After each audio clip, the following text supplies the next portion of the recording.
Nós vamos falar hoje de um circuito mais perto do mundo real, né?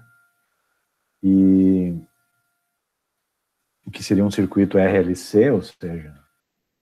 Mas então, antes de falar em um circuito LC, nós vamos ter que falar de uma coisa importante, que é como que tem energia elétrica na tomada. Tu entende? Como que eu alimento um circuito de corrente alternada. Tá? E vocês devem se lembrar desse desenho aí, lá de Física 3, e mesmo que vocês não lembrem, essa estrutura aqui tem ela é um pouquinho, tem uns detalhezinhos aqui que fazem a diferença, mas essencialmente é isso, ó. Eu tenho uma espira, no mundo real não é só uma, são várias, né? Que fica girando numa região em que tem um campo magnético constante. Isso é o que tem lá dentro da turbina que gira na usina hidrelétrica ou dentro da turbina eólica, né? Ou seja, essas coisas que estão girando, elas têm lá ímãs permanentes, que geram um campo constante, e quando essa bobina gira ali, o fluxo de campo magnético varia, e como a gente sabe, isso induz uma tensão.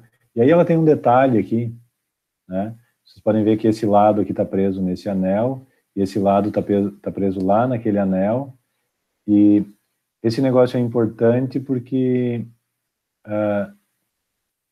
quando eu estou girando numa meia volta, a tensão vai para um lado, e quando eu estou girando noutra meia volta, a tensão vai para o outro, e então eu preciso fazer isso acontecer de um jeito que a alimentação lá fique respeitando isso. Então, se esse negócio fica girando, a gente consegue mostrar que a tensão na saída aqui nesses terminais, né, vai ser alternada. Tá? A tensão vai ficar alternando aí com uma frequência angular que vai ser igual à frequência angular dessa bobina girando aí. A gente pode fazer o contrário também, a gente pode alimentar isso aqui com uma corrente alternada e esse negócio gira. Nesse caso, a turbina vira um ventilador. Tá? Essas coisas são exatamente a mesma. Ou seja, se eu giro o ventilador ali, eu estou, na verdade, fazendo aparecer uma tensão alternada na saída e poderia alimentar a rede elétrica com isso, né? Claro que eu preciso girar de uma maneira que eu injete tanta energia quanto eu preciso para sair do outro lado. Tá? Mas então, com um sistema desses, eu tenho uma tensão aqui que varia no tempo. Tá? E ela vai variar mais ou menos desse jeito. Aqui eu poderia escolher seno ou cosseno. Tá? Posso escrever isso também de uma forma mais geral. Eu posso botar uma fase aqui, botar um seno de ômega dt menos φ ou mais φ aqui. Mas essencialmente eu tenho uma amplitude aqui, né? Ou seja, a tensão em cada instante, é o que está desse lado da equação aqui, é essa amplitude. Como o seno varia entre mais 1 e menos 1, né? Eu fico variando ali. Estou multiplicando a amplitude por um número que varia entre mais 1 e menos 1, ou seja, essa tensão está variando no formato de um seno. Então, essa é a tensão alternada, ou a corrente alternada que eu posso usar para alimentar um circuito. Tá? E eu poderia escrever cosseno aqui, eu poderia escrever seno, eu tenho liberdade. A coisa importante aqui é que essa frequência aqui, que é a frequência angular, que é a frequência com que a tensão está variando, essa frequência é fixa mecanicamente aqui, pela frequência com que essa espira está girando aqui. Tá? Então, se esse negócio gira com 60 Hz, ou 60 vezes 2π, dá 120 π radianos por segundo, tá? A tensão aqui vai ter essa frequência aí, 120 π radianos por segundo. Essa vai ser a frequência angular. O que define a frequência é isso, e não o circuito. Tá? O circuito pode responder, como a gente vai ver, né? O circuito vai responder melhor a uma frequência ou outra. Tá? mas a frequência é definida pela fonte. E não... Bom, e aí? O que acontece quando eu alimento um circuito RLC? Ou seja, a gente sabe o que acontece quando a gente alimenta um circuito puramente resistivo com uma corrente, com uma tensão contínua, por exemplo.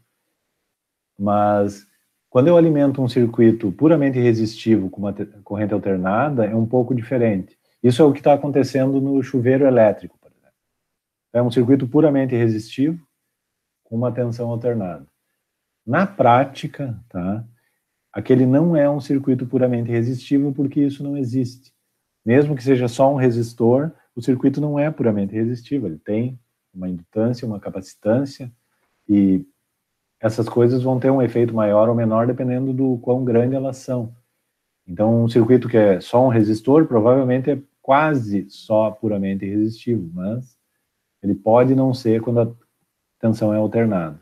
Então, o que nós vamos ver aqui hoje é que, então, quando terminar a aula, que é importante que a gente tenha percebido, é que quando eu tenho um circuito que não é puramente resistivo e que, de uma maneira geral, ele certamente é um circuito RLC, talvez ele seja mais capacitivo, ou mais indutivo, ou mais resistivo, mas ele tem uma componente das outras também. A frequência da tensão que eu aplico pode ser importante para definir quanto de energia, de fato, eu estou injetando no circuito. Vamos pensar no chuveiro, que é o mais simples. Eu quero que a energia toda que eu estou injetando se transforme em energia térmica, para que eu possa aumentar a temperatura da água lá na ponta. Então, dependendo da frequência, da capacitância e da indutância que estão ligadas nesse resistor puro, que é o aquecedor do chuveiro, eu posso não estar injetando toda a energia que eu estou tirando da rede elétrica. Ou seja, tá? Isso pode ser uma surpresa para vocês, mas pode acontecer de eu estar pagando a companhia de energia elétrica por uma energia que eu não estou usando. Ou seja, isso pode acontecer mesmo, ou seja, eu estou injetando energia com uma frequência, mas as características lá, capacitância, indutância e resistência do circuito são tais que essa energia sai da fonte e não chega no resistor, no chuveiro, por exemplo. Tá? Isso pode acontecer em qualquer rede elétrica, inclusive, recentemente, a universidade modificou e está modificando vários pontos, adicionando capacitores, ou retirando capacitores, ou indutor. Bom, fazendo uma análise dos circuitos para garantir que toda a energia que a gente compra, a gente de fato usa, porque pode acontecer, imagine, né, o circuito RLC, que é uma cidade, ou o campus, que é quase uma cidade, eu posso estar tirando energia da fonte e não estar usando ela, de fato. Nós vamos ver isso aqui. Tá? Mas então, no circuito RLC, as coisas são mais complicadas. Então, nós vamos fazer uma estratégia aqui na aula de hoje, que é mais simples, que é o seguinte: nós vamos fatiar o circuito e vamos analisar cada termo independentemente. Tá? Vocês, quem não leu sobre esse assunto aí hoje? Eu. Uhum. Tá, mas vamos tentar. Como eu disse, a leitura é obrigatória, mas vocês vão sobreviver, talvez, sem a leitura. Dá para tirar mais, porque eu espero ir... Mas então, vamos fatiar o circuito, tá? E vamos começar com um circuito mais simples, ou seja, eu tenho uma fonte lá, que está injetando uma tensão alternada aqui, ou seja, a tensão entre os terminais fica oscilando entre positiva e negativa, né? Esse valor aqui, a tensão em cada instante, não é a tensão máxima, a não ser em alguns momentos. Tá? E aí, dependendo se a tensão é positiva ou negativa aqui, a corrente circula para cá, aqui eu estou apontando, né? Quando a tensão é positiva, daqui para lá, né? Eu tenho a corrente circulando aqui. Quando a tensão é positiva de lá para cá, eu teria a corrente circulando para lá. Mas então, eu estou aplicando uma tensão em cima do resistor. Então aqui tem a diferença de potencial em cima do resistor, né? E aqui tem a corrente que circula no resistor. E aí, como é que eu analiso esse... Bom, nós vamos fazer uma coisa simples, que é o seguinte, ó. Vamos usar a lei das malhas aí, para analisar o circuito. Então, a gente sabe que a diferença de... Como só tem esse elemento aqui e esse elemento aqui, em cada instante, a soma da diferença de potencial aqui com a diferença de potencial aqui, ou seja, o epsilon, o E aqui, mais o VR, em cada instante, né, isso porque a tensão está variando, tem que dar zero, porque não tem nenhum outro elemento no circuito. Então, a queda de potencial aqui é igual à queda de potencial aqui, essencialmente é isso. Então, a tensão aqui é E, aqui é menos E. Isso aqui está variando, né, em cada instante é um pouquinho diferente, isso aqui está variando também. Então, sem dúvida, né, como o E lá é um E seno de ômega D vezes T, o VR, o V pequeno aqui, que é a tensão em cada instante ali em cima do resistor, vai ser um V grande, que nesse caso é exatamente igual ao E máximo aqui, né? Lembrem que a gente disse que era E máximo aqui. Então, em cada instante, esse aqui é a amplitude, né? E a variação é com um seno. Né? Bem simples, lei das malhas. A tensão aqui é igual à tensão lá. Então, a tensão aqui sempre vai ter o comportamento que tem a tensão aplicada lá, não muda. E como eu sei a relação entre a corrente e a tensão em cima do resistor, é só dividir a tensão pela resistência, né? Então eu sei a corrente também em cada instante, porque o VR é o V grande R sendo ômega dt, então a corrente em cada instante aqui vai ser a tensão dividido pela resistência. Então é uma expressão bem simples. Que tal? Dúvidas aí? Eu sei que é bem simples e tal, mas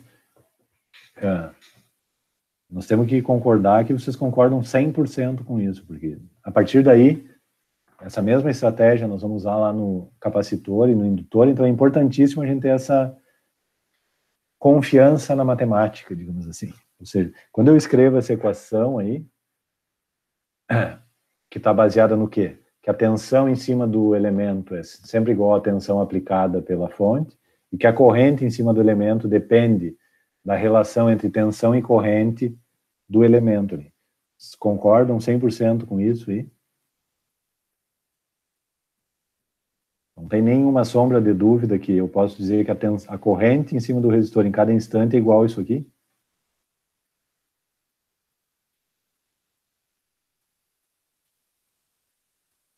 Concordam? Sim. Olha. Tá. Então, é isso aí mesmo. Vamos lá. Então, ó, nós vamos fazer o seguinte. Primeiro, nós vamos... Então, VR sobre R, o V grande aqui, a amplitude, né, vai ser a corrente máxima, tá? E isso aqui vai estar oscilando. Daí nós vamos fazer uma coisa aqui, ó. Nós vamos escrever isso de uma maneira diferente. Nós vamos deixar um espaço aqui, ou seja, isso aqui é uma fase, valor que depende de qual era a corrente no instante t igual a zero, então esse negócio aqui está oscilando como um seno, né? Então, se eu começo quando a tensão é zero, né? Esse valor de fase vai ser 1, se eu começo quando a tensão é máxima, isso aqui vai ter outro, e assim por diante. Então, de maneira geral, né? Vamos deixar essa equação com esse espaço aqui. Eu poderia botar mais φ aqui, ou menos φ, tá? Questão da escolha. Tá? Nós vamos deixar menos φ, por alguma razão aí, que vai ficar evidente aí no futuro. Mas eu poderia, não faz diferença, né? Eu poderia não botar isso aqui. Mas o importante é que é bom deixar esse espaço, porque como a gente vai ver ali adiante, quando eu estiver analisando o capacitor e o indutor, as coisas não vão ser bem assim, tá? Mas nesse caso, no caso do resistor, o que acontece? Essa fase aqui é zero, tá? Porque eu já vi que exatamente é essa a expressão para corrente, ou seja, a corrente é exatamente igual, ou tem exatamente o mesmo formato do que a tensão. Então, essa fase aqui, para o caso do resistor, é zero. Ou seja, num circuito puramente resistivo, a corrente em cima do resistor e a tensão aplicada, que é esse VR aqui, ou que é aquele epsilon lá, porque eles são o mesmo, né? Estão em fase, ou seja, não tem diferença de fase. Elas andam juntas. Se eu botasse isso num gráfico, né? Vocês veem aqui que tem duas escalas, né? Tem uma escala marcando a corrente e outra a resistência, porque elas têm uma relação aqui. O φ é 0 graus, ou 0 radiano. O que eu quero dizer é o seguinte, ó, que quando a tensão é 0, a corrente é 0. Se a tensão começa a aumentar aqui, seguir essa curva até aqui, né? A corrente também aumenta, chega no máximo, exatamente em cima do máximo da tensão, e aí quando a tensão vai para 0 de novo, chegando aqui na metade do período, a corrente é 0 de novo. Se a tensão diminui aqui, ou aumenta para o outro lado, ela chega no máximo aqui, exatamente nesse ponto a corrente é máxima também, e aí ela diminui para 0 e tal. Que tal? Barbada, né? A tensão e a corrente andam juntas. Isso é importante porque, como eu falei, né, se eu tiver um circuito RLC, nem sempre eu consigo transferir toda a energia. E isso está ligado exatamente com o fato da corrente em cima do componente não está em fase com a tensão aplicada em cima dele. E a gente vai mostrar isso aqui matematicamente. Tá? Mas o fato é esse, que num resistor isso funciona assim. Dúvidas? Perguntas?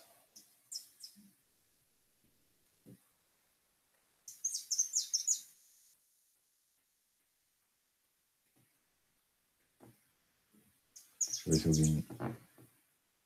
Não é nenhum dos colegas. Ok. Bom, a gente pode representar isso. Vocês veem que aqui fica, é um gráfico, né?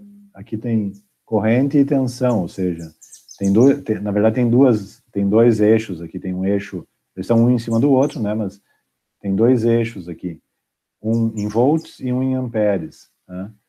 E essa aqui é a tensão máxima no eixo em volts, essa aqui é a tensão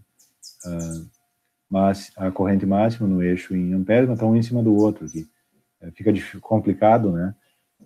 Então, tem uma outra maneira de representar isso aqui também, que é a seguinte, ó.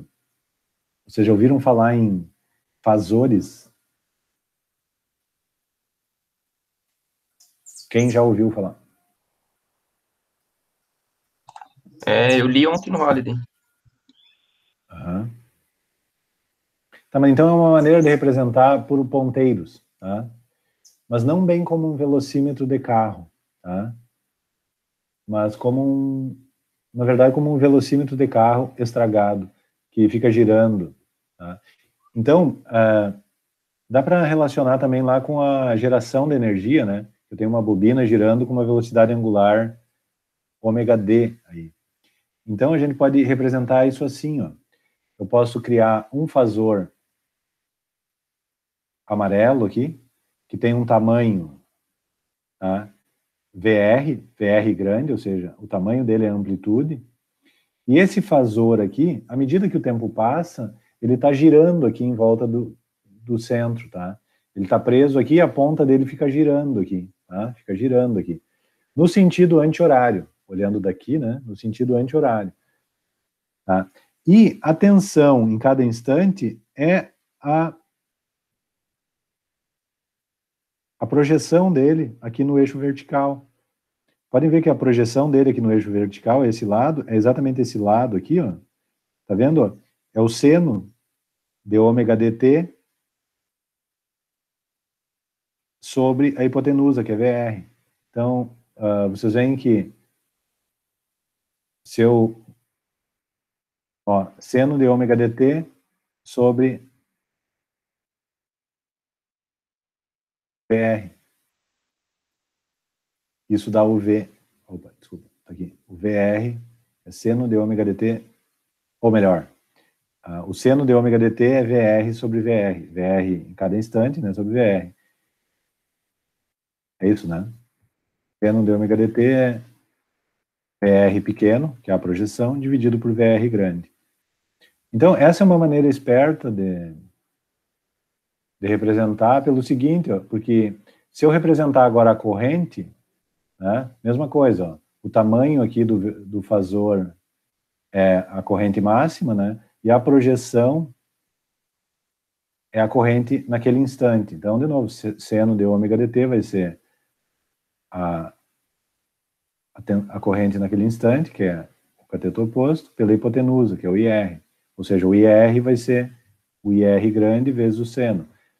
E esse fasor também está girando. E como a tensão em cima do resistor e a corrente em cima do resistor estão em fases, os dois fasores estão juntos ali, um em cima do outro. Então, eles estão girando juntos aí. Ou seja, se eu botasse isso aqui, deixasse variar o tempo aqui, né, se o tempo aumenta, né, o ômega dt vai aumentar aqui, e ele vai girar.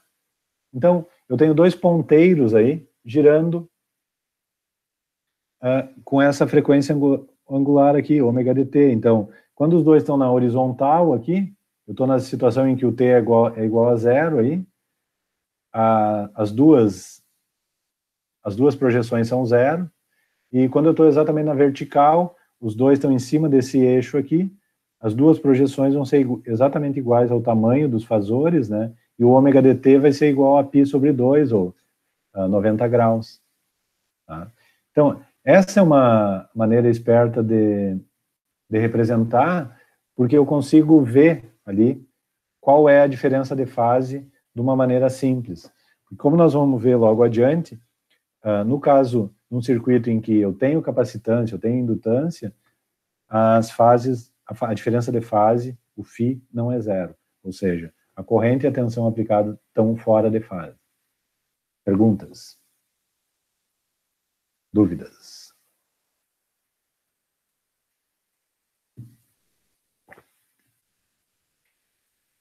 Sem perguntas? Joia? Bueno, vamos lá. Vamos resolver um problema aí. Então, vamos lá. Circuito, então. Vamos para um circuito puramente capacitivo. Tá? Ou seja, eu não tenho resistência, eu só tenho um capacitor. E que é até um circuito engraçado, porque se eu não tenho resistência, você diria o seguinte, não, eu aplico uma tensão aqui e a corrente é infinita, porque, né, eu tenho a corrente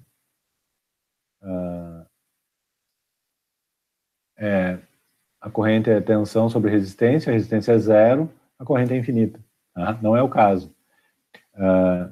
Até o circuito ideal aqui, a gente nem pode começar a pensar muito em corrente do mesmo jeito, porque nunca vai dar certo, porque eu sempre vou chegar nesse ponto aí.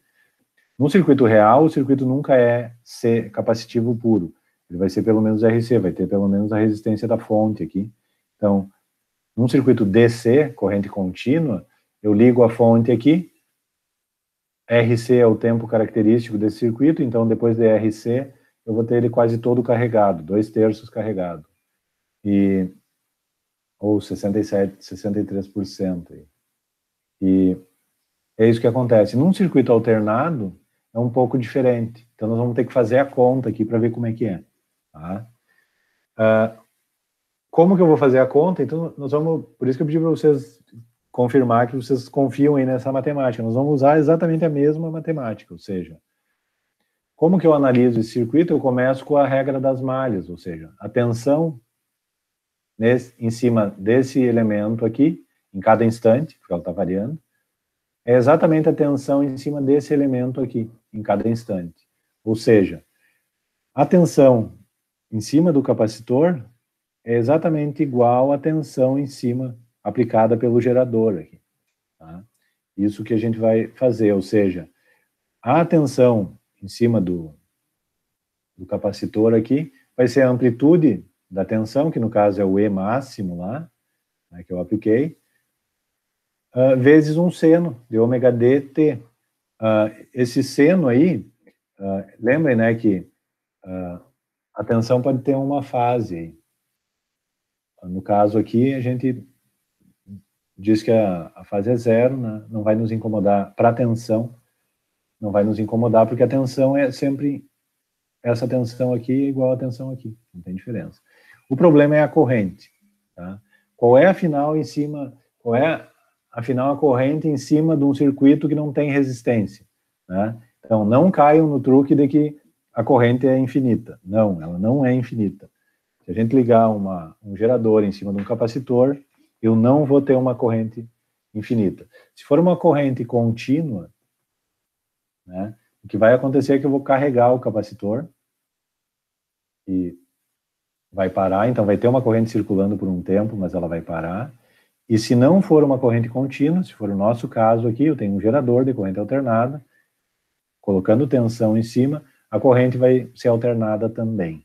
Como que vai ser essa corrente? Então é aí que começa o problema. Então é aqui que a gente tem que começar a confiar. Então, nós não vamos conseguir calcular a corrente usando a lei de Ohm, porque isso aqui não é um resistor. Mas a gente pode usar essa equação aqui, ou seja, eu sei que a corrente aqui é a taxa de variação da carga do capacitor.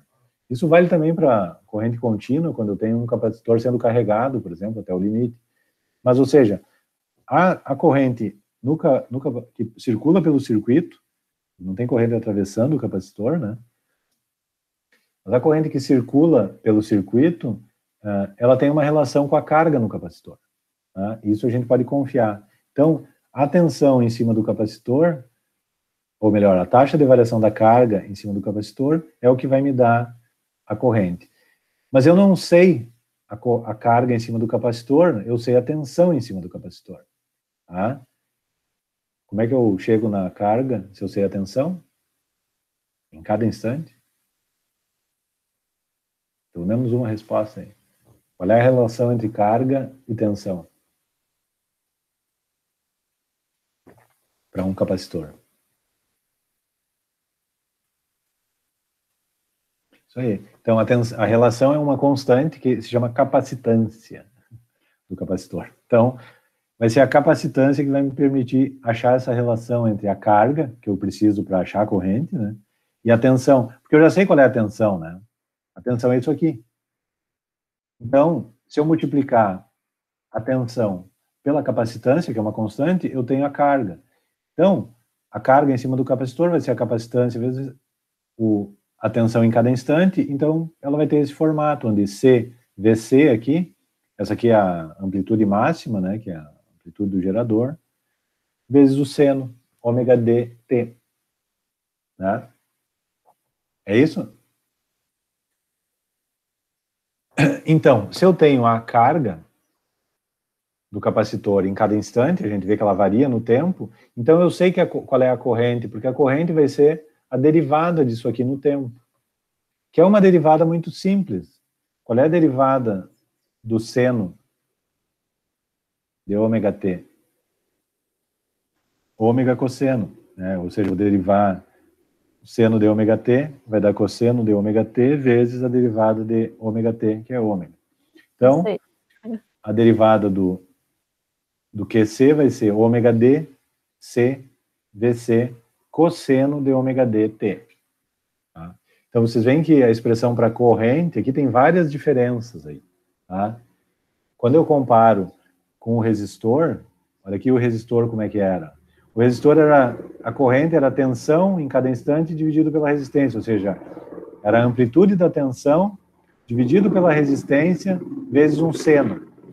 E olha como é no capacitor. No capacitor, a corrente que está circulando no circuito, ou passando pelo capacitor, é uma representação meio perigosa aqui, porque não tem corrente circulando aqui dentro, né? Na verdade, o que está circulando aqui é que eu tenho um campo magnético, um campo elétrico variável, mas não tem corrente. A corrente que existe aqui não existe, e ela tem um nome. Vocês sabiam disso? A corrente que está circulando por dentro do capacitor não existe, porque não tem corrente circulando, mas ela tem um nome. Sabem qual é o nome?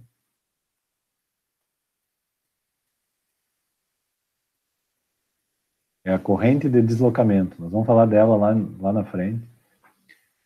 Esse é um dos grandes méritos aí do Maxwell. Mas ela é importante para entender por quê. Mas então, na verdade, essa é a corrente no circuito, né? Mas a corrente no circuito, então, tem esse formato aqui, ó, que no resistor era a amplitude da tensão dividido pela resistência, e aqui a amplitude da tensão vezes esse produto, ômega d, que é a frequência angular, em radianos por segundo, e C, a capacitância, em farads.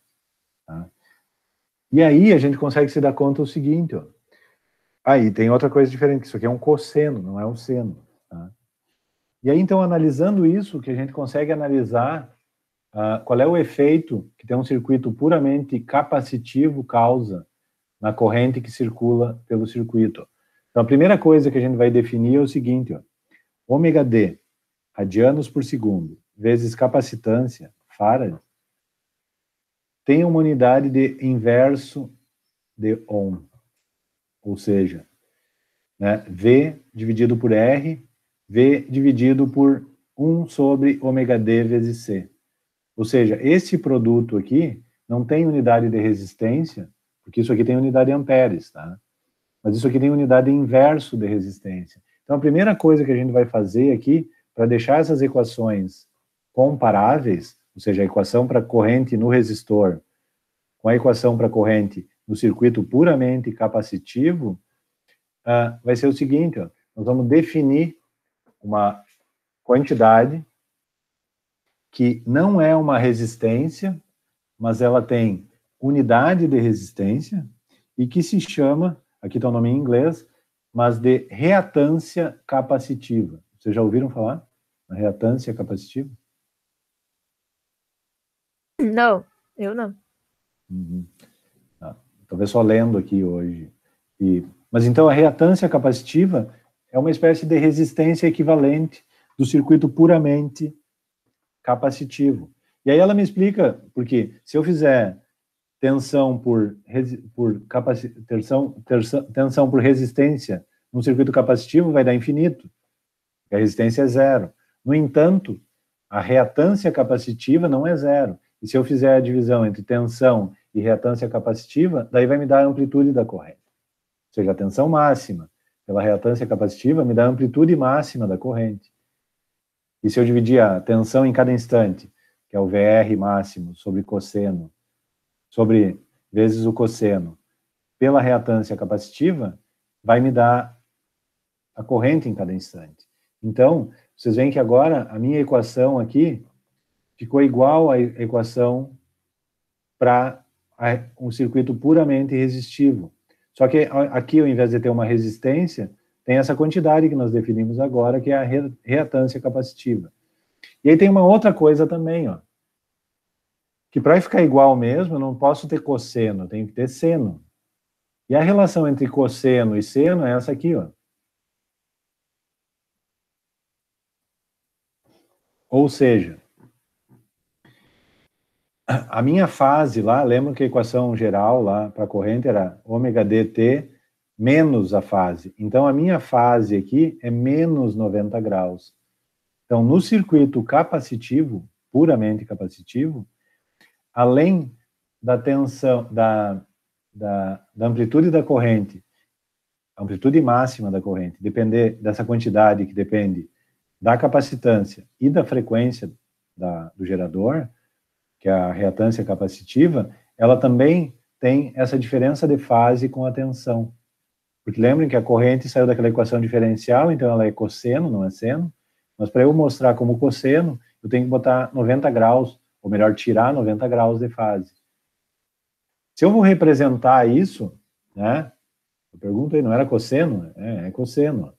Só que para, né, eu tenho a amplitude da corrente vezes seno de ômega d, t menos a fase. Então, aí, ó, em vez de resistência, eu tenho reatância capacitiva, em vez de ter fase igual a zero, eu tenho fase igual a menos 90, que com o menos, do menos que eu já tinha colocado lá, dá isso aqui. Então, se eu botar isso aqui num gráfico, o que que acontece, ó? Como a fase é menos 90, quando a tensão é zero, vê, não tem tensão no circuito, a corrente é máxima. E quando a tensão no circuito é máxima, a corrente é zero. E aí, se a tensão volta para zero aqui, eu tenho a corrente máxima para o outro lado. E se eu aumento a tensão para o outro lado, a corrente vai para zero de novo. Vocês entendem? Olhando esse gráfico aqui, ó, dá bem a impressão que a corrente está adivinhando a tensão... Na verdade é que não está adivinhando, é que esse negócio é infinito, entende? Em algum momento eu liguei o gerador aqui, esse negócio não para mais. Mas vocês veem que a corrente parece que está para trás. Se eu botar em fasor, fica mais claro ainda. Tá? Parece que ela está adivinhando. Então, quando eu desenho em fasores, ó, num determinado instante, a fase da tensão é ômega D vezes T, e a fase da corrente é ômega D vezes T mais 90 graus. Tá? Ou seja, olhando aqui que essa distância daqui para cá em ângulo é menor do que essa aqui, né? Eu digo que a corrente está adiantada em relação à tensão. Ou seja, a corrente está na frente. Ou seja, quando a tensão é zero, a corrente já está lá na frente, no máximo. Quando a tensão chega no máximo, a corrente já caiu para o zero lá da outra volta. Entende? Na verdade, eu digo que está adiantada só porque a corrente está 90 graus para frente da tensão. Tá? Se ela estivesse para trás, aqui 90 graus, eu diria que ela está atrasada. Mas entende que não faz... O que é importante é que elas não estão em fase. Tá? Mas, num circuito puramente capacitivo, a corrente se adianta, digamos assim. Ou seja, ela está sempre um pouco mais do que... Se ele é puramente capacitivo, ela está 90 graus na frente da tensão. Mas se ele não é puramente capacitivo, a gente já pode deduzir, né? Se ele tem alguma outra componente, ele não vai ser 90 graus na frente, vai ser um pouco menos. Tá? Mas essencialmente é isso. Dúvidas? Perguntas? Comentários? Na verdade, ficou bem claro agora com esse negócio de fasores. Deu pra... Claro, porque tu entende? Tu vê que... Porque eles estão girando junto. Porque a diferença de fase é constante. Né? No caso do circuito puramente capacitivo, a diferença de fase é 90 graus. Né? A diferença de fase é menos 90, ou seja, ele está adiantado aí, digamos assim. Ele está chegando... Ele acontece antes, né? Por isso que é menos 90. Eu peguei a corrente e puxei para trás, ou seja, eu botei ela... Eu fiz ela chegar antes, digamos assim. É por isso que a gente chama de adiantado. Tá? Mas aqui nos fasores fica claro que ela está adiantado, porque ela está para frente lá. Porque eles estão girando no sentido anti-horário, né? Então, ele está adiantado porque ela está alguns graus para frente aqui, em graus, né? Da tensão. Porque a tensão está sempre em fase lá com a tensão do gerador. Né? Ok, dúvidas? Mais comentários? Sem comentários? Ok. Vamos... Então, adiantada ou atrasada? Então, ela está adiantada aí. Tá? Ela está adiantada porque ela está alguns graus, alguns radianos para frente aqui da tensão. Porque o sentido positivo aqui do movimento dos fasores é anti-horário. Tá? Vamos fazer o mesmo exemplo aí que a gente fez para o puramente resistível para o capacitivo, que nesse caso é o 3104. Ok, vamos lá. Então, e se for uma carga indutiva, o que a gente vai fazer? Aí o negócio também é complicado, porque né, é puramente indutiva, não tem resistência, mas como a gente viu, isso não quer dizer que a resistência vai ser, que a corrente vai ser infinita, porque afinal o indutor, de alguma maneira, né, impede que isso aconteça. No caso do capacitor, o capacitor se comporta daquele jeito, o indutor é um pouco diferente. Tá? O que vai acontecer é que quando eu aplico a tensão aqui, a tensão em cima do indutor é a mesma, né? A lei das malhas me diz que em cada instante a tensão aqui é exatamente igual à tensão aqui. Então o E, que é a tensão injetada pelo gerador em cada momento, e o VL, que é o V pequeno aqui, que é a tensão em cima do indutor em cada momento, são iguais. Tá? Então, o VL vai ser VL seno de ômega dt, da mesma maneira que o E lá. Isso não muda. Tá? Isso vale do mesmo jeito para indutor, capacitor, resistor ou para circuito RLC. a tensão em cima dos componentes é a mesma. E é claro que o nosso problema é calcular a corrente aqui. Tá? Qual é a corrente em cima do indutor? Aqui, no caso, está circulando corrente mesmo, porque o indutor é um fio enrolado, e ele se comporta desse jeito porque, né, tem um campo magnético variando à medida que a corrente varia. E, então, o indutor responde, digamos assim, à variação da corrente, ele tenta impedir que a corrente aumente ou diminua. E aí, para calcular a corrente, eu vou ter que usar uma outra equação, que é essa aqui, ó, porque eu sei essa relação aqui entre a tensão em cima do indutor e a corrente circulando pelo indutor. E a relação é essa. Ela também depende da indutância, né, que é uma característica do indutor. Essa equação é um pouco diferente, porque vocês veem que, no caso do capacitor, a corrente aparecia lá como a derivada da tensão, que era derivada da carga, né, que dependia da tensão. Aqui não, aqui é a derivada da corrente, que é o que eu quero encontrar, que depende da tensão. E aí, como que eu resolvo isso? Isso é uma equação diferencial, né? Mas é uma equação diferencial mais simples. Como que vocês resolveriam ela? Mesmo que a gente não saiba, tem um chute que a gente pode dar, que é o seguinte, ó. Eu tenho uma equação aí, né? Então, eu vou fazer o seguinte, eu vou integrar essa equação. Porque se desse lado aqui eu tenho a derivada da corrente, se eu integrar essa equação, aqui vai aparecer a corrente. Tá? É o que nós vamos fazer. Então, a única coisa que eu vou fazer é, eu vou trocar o VL aqui pela expressão do VL, né? Ou seja, a tensão máxima em cima do... Isso aqui é a tensão em cada instante, né? VL seno de ômega dt sobre L. Deixei aqui desse lado só o DI dt, e aí a gente disse que vai passar o dt para cá, mas não é bem isso. A gente vai multiplicar essa equação por dt. Então, desse lado, eles não vão se cortar, mas DI dt vezes dt é DI, tá?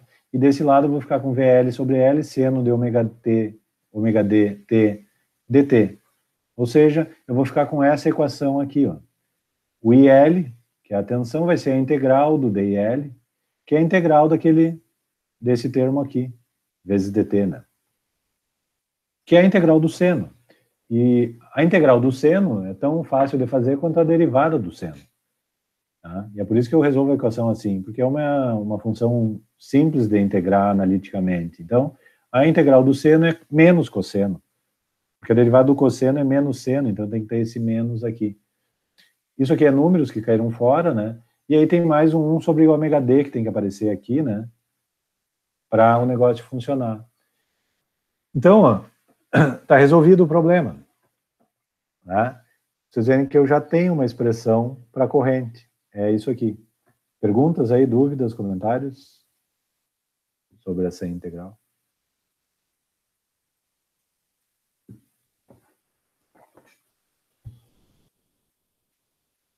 Mas eu tenho a expressão, e daí quando eu comparo ela lá com a expressão para o resistor, né, de novo, só para a gente ver, ó, vocês veem de novo que tem duas coisas diferentes. Uma que aqui tem seno e lá é menos cosseno, e outra que não tem, que tem o V dividido por R, e aqui eu tenho V dividido por essa coisa aqui, que é ômega d vezes L, ou seja, a frequência angular vezes a indutância.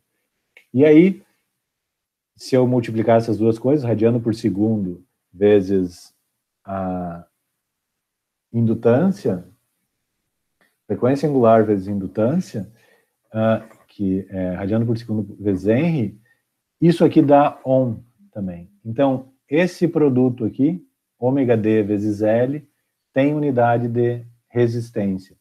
E, da mesma maneira, né, pelo mesmo motivo, ou seja, para poder comparar, eu vou chamar isso aqui de reatância indutiva, tá? XL, que é ômega d, ou seja, a frequência da fonte, vezes a indutância. Então, isso aqui depende da frequência com que o circuito está oscilando e depende da indutância. Tá? E aí a minha expressão vai ficar igual à expressão lá da resistência se eu fizer uma outra modificação também, tá? Que é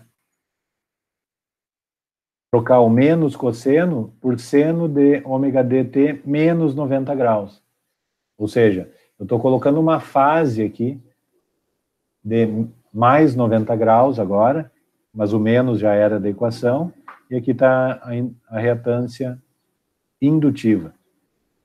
E aí, essa divisão entre a tensão e a reatância indutiva me dá a corrente máxima, né? Tensão máxima, né? E a fase está aqui. Ou seja, a corrente máxima não vai ser infinita também. Ela também vai ser limitada. E ela vai depender da frequência, da mesma maneira que no circuito puramente capacitivo, a corrente máxima depende da frequência e depende da indutância. Tá? Só multiplicar os dois aí. E a fase é mais 90 graus. O menos aqui é da equação. Se eu mostrar agora isso aqui, né? Vocês veem que a tensão é zero e a corrente no indutor ou no circuito é negativa. E à medida que ela sobe, a corrente vai subindo também, ou diminuindo em módulo, e chega a zero quando a tensão é máxima. Daí, quando a tensão é zero, ela chega no máximo, e quando é máximo, chega no zero, e assim por diante. Então, vocês veem que tem uma diferença de fase de mais 90. Se eu botar como fasores, ó, vocês vão ver que ela está lá para o outro lado, comparando com o capacitor, né? E é por isso que a gente diz que a corrente, num circuito puramente indutivo, ela está atrasada em relação a... porque ela está atrás lá, ou seja, esses dois fasores vão andar junto, né? Então, a fase da corrente é sempre o ômega dt menos 90 graus, e não o ômega dt mais 90 graus, como era o caso do capacitor. E aí, adiantada ou atrasada, então a gente diz que ela está atrasada, né, porque ela está para trás aqui, porque o sentido de rotação, né, é o sentido anti-horário aí. Dúvidas, comentários?